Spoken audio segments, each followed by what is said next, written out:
Umeze gute Kanyamashyo yunsi wiri weza? Turaho n'amahoro, mwege mumeze gute se? Muri business imeze neza sha. Imeze neza aha Bakame. We, izi nkoko zanjye zitanga amagi menshi cyane.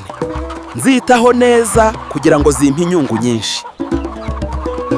Uyu munsi ngomba guhinga imboga nyinshi kugira ngo mbone ibyo kurya byinshi.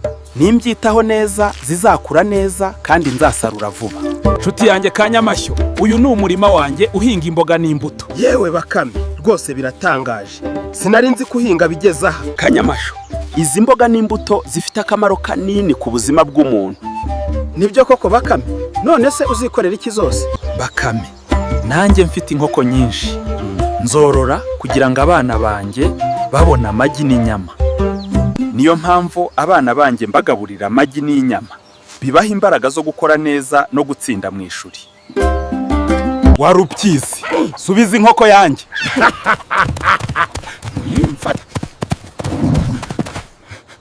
Bakame, Warupyisi yanyibye inkoko. Nanjye mfite icyo kibazo. Warupyisi akunze kunyiba imbogo mu murima. Ntarenya kubakwa. Tuje kukuregera Warupyisi. Warupyisi aratwiba cyane. Ntarenya kubakwa. Warupyisi yaduteye ikibazo gikomeye.